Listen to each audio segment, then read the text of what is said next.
जय हिंद साथियों, स्वागत है आपका आपके अपने YouTube channel UP Bihar exam crack पर। अब तक हमने 32 प्रैक्टिस सेट कंप्लीट कर लिए हैं। आज की क्लास में हम 33वां प्रैक्टिस सेट हल करेंगे।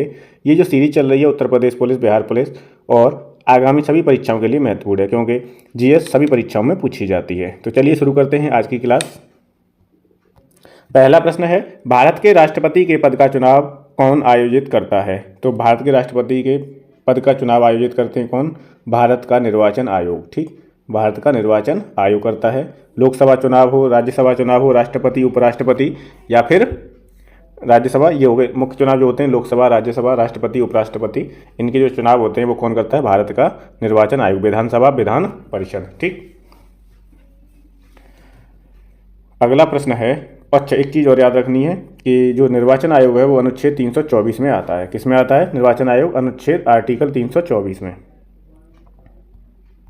दूसरा प्रश्न है, भारतीय संविधान के किस भाग में आपातकालीन प्रावधान शामिल है? तो अनुच्छेद कितना है? 18। भाग 18 में आपातकालीन प्रावधान है। ठीक, अनुच्छेद 352 याद रखना है, 356 याद रखना है। 352 में क्या है? राष्ट्रीय आपातकाल है। 356 में राष्ट्रपति शासन है और 360 में वित्तीय आपातकाल है।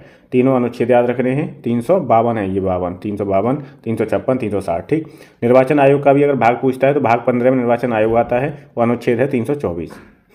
और आपातकालीन प्रावधान किस में है? तो भाग 18 में है। किस में है? भाग 18 में है। ठीक, ये x का मतलब आपका हो जाता है 10, v का मतलब हो गया 5, तो 15 हो गया, और 3 ये, तो कितना हो गया? 18। तीसरा प्रश्न है, राज्य लोक सेवा आयोग के अध्यक्ष एवं सदस्यों की नियुक्ति कौन करता है? तो वो है राज्य का राज्यपाल, और 3 का उत्तर हो जाएगा डी। क्या हो जाएगा उत्तर? डी हो जाएगा। चौथा प्रश्न है, प्रतिरोध का मात्रक क्या होता है? तो प्रतिरोध का मात्रक होता है ओम। क्या होता है प्रतिरोध का मात्रक? ओम होता है। ठीक, और फोर्थ का आंसर हो जाएगा ए। प्रतिरोध को किससे प्रदर्शित करते हैं? तो आर से प्रदर्शित करते हैं, आर से निरूपित करते हैं प्रतिरोध को। पांचवा प्रश्न है, हवा की गति को मापने के लिए निम्नलिखित में से किस उपकरण का उपयोग किया जाता है?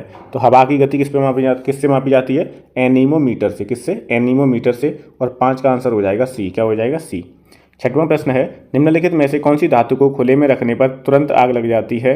तो वो क्या है? तो वो है सोडियम और पोटेशियम। आंसर हो जाएगा आपका डी। करेक्ट आंसर क्या हो जाएगा? डी हो जाएगा।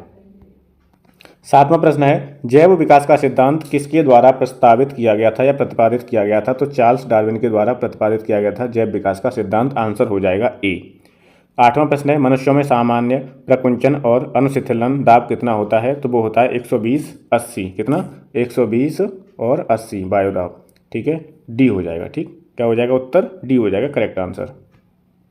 नौवां प्रश्न है, हर राज्य का सर्वोच्च रैंकिंग भारतीय वन सेवा IFS अधिकारी कौन होता है? तो वो होता है प्रधान मुख्य वन संरक्षक। और 9 का उत्तर हो जाएगा बी। क्या हो जाएगा उत्तर? बी हो जाएगा। 10वां प्रश्न है, निम्नलिखित में से किस व्यक्ति को हिंदू दर्शन की सांख्य पद्धति के संस्थापक के रूप में जाना जाता है? सांख्य पद्धति किसकी है? तो सांख्य पद्धति है एस के, इसकी ट्रिक होती है। एस से सांख्य और के से कपिल। उत्तर हो जाएगा डी।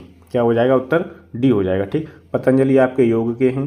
पतंजलि किसके हैं? योग के।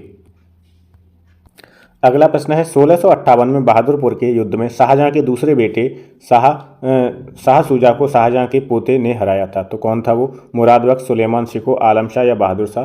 तो 11 का करेक्ट आंसर हो जाएगा सुलेमान शाह। क्या हो जाएगा उत्तर?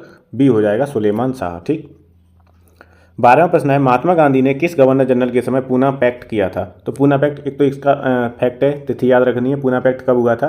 तो पूना पैक्ट हुआ था आपका 24 सितंबर 1932 को। कब हुआ था? 24 सितंबर 1932 को पूना पैक्ट हुआ था। ठीक, अब किसके समय की घटना है? तो ये घटना है वेलिंगटन के समय की, क्योंकि वेलिंगटन का जो कार्यकाल था वो था 1931 से 1936। लॉर्ड वेलिंगटन के समय की ये घटना है, और लॉर्ड वेलिंगटन का कार्यकाल था 1931 से 1936। ठीक, ये भी याद रखना है।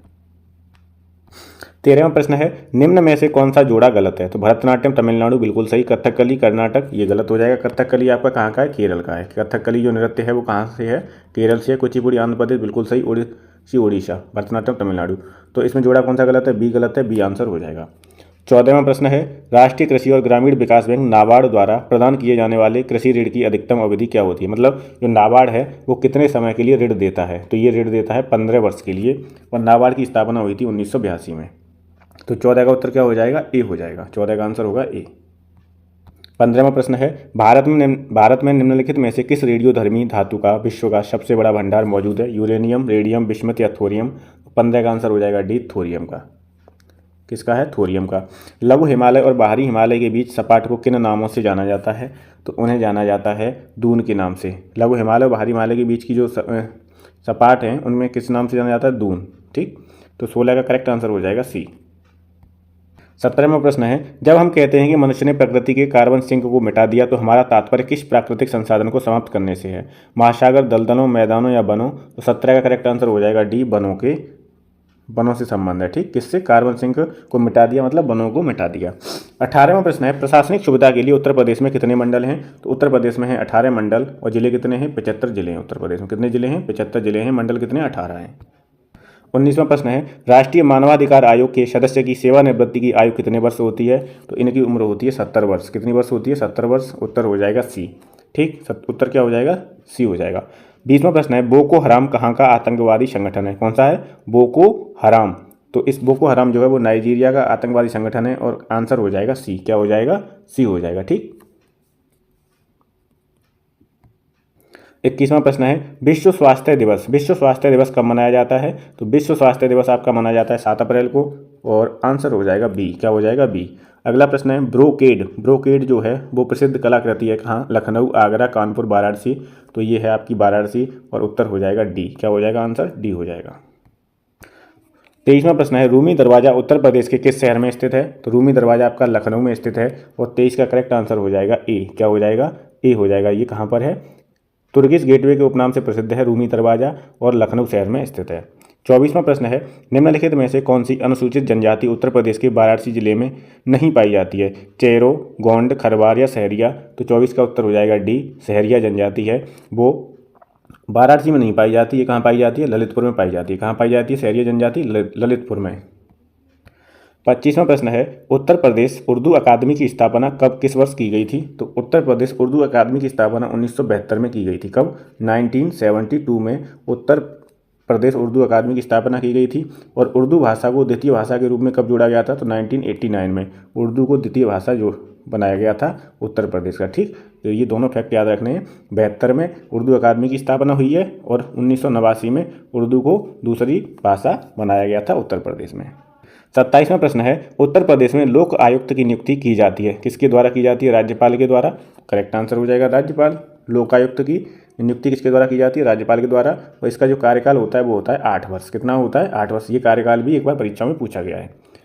28वां प्रश्न है, संयुक्त प्रांत का नाम बदल कर उत्तर प्रदेश में बदलने के बाद इसके प्रथम राज्यपाल कौन बने थे? तो वो बने थे सर होरमासजी फिरोजशाह मोदी। कौन बने थे? सर होरमासजी फिरोजशाह मोदी। और 28 का करेक्ट आंसर हो जाएगा ए। क्या हो जाएगा? ए। 29वां प्रश्न है, गोकुल पुरस्कार योजना किससे संबंधित है? तो ये दुग्ध उत्पादन से संबंधित है। आंसर हो जाएगा बी। क्या हो जाएगा? बी। 30वां प्रश्न है, भारत का केंद्रीय चिड़ियाघर प्राधिकरण जिसे हम इंग्लिश में बोलते हैं सेंट्रल जू अथॉरिटी की स्थापना किस वर्ष की गई थी? तो 30 का करेक्ट आंसर हो जाएगा सी, 1992। कब की गई थी? 1992 में केंद्रीय चिड़ियाघर प्राधिकरण की स्थापना की गई थी। अगला प्रश्न है, हॉर्नबिल त्यौहार जो प्रत्येक वर्ष 1 से 10 दिसंबर मनाया जाता है किस राज्य में मनाया जाता है? तो हॉर्नबिल त्यौहार है जो वो नागालैंड में मनाया जाता है और नागालैंड का स्थापना दिवस है 1 दिसंबर 1963, मतलब 1 दिसंबर 1963 को इसकी स्थापना हुई थी। इसलिए ये कहाँ मनाया जाता है? नागालैंड में 1 दिसंबर से 10 दिसंबर के बीच में। ठीक, तो 31 का करेक्ट आंसर हो जाएगा बी। 32वां प्रश्न है, निम्नलिखित में से कौन सी पुस्तक राजेंद्र प्रसाद द्वारा लिखी गई है?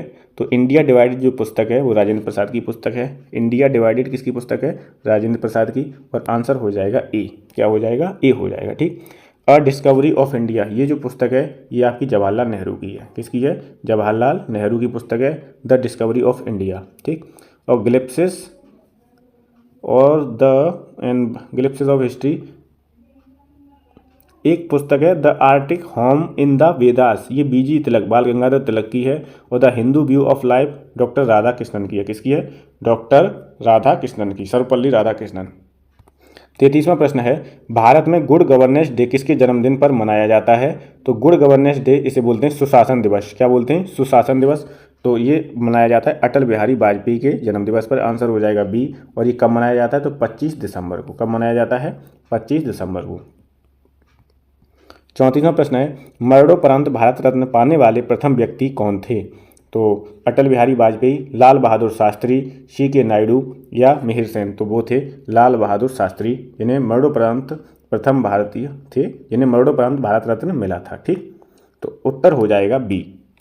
35 है, टी बोर्ड ऑफ इंडिया का मुख्यालय कहाँ पर है? Tea board of India Kolkata, Guwahati, Munnar या चेन्नई। इसका उत्तर हो जाएगा ए। टी बोर्ड का जो मुख्यालय है वो कोलकाता में। आंसर हो जाएगा ए। क्या हो जाएगा? ए। ठीक, ये आपके 35 प्रश्न हो गए हैं कंप्लीट जीएस के। अगली जो क्लास होगी आपकी वो होगी प्रैक्टिस सेट 34 की। अब तक आपके 33 प्रैक्टिस सेट कंप्लीट हो गए। अगर ये सीरीज़ आपको पसंद आ रही है तो प्लीज़ ज़्यादा से ज़्यादा शेयर करें। ठीक, चैनल को सब्सक्राइब कर लें, क्योंकि अच्छा कंटेंट, उपयोगी कंटेंट, आपको महत्वपूर्ण कंटेंट यहाँ पे मिलता रहेगा। Thank you so much.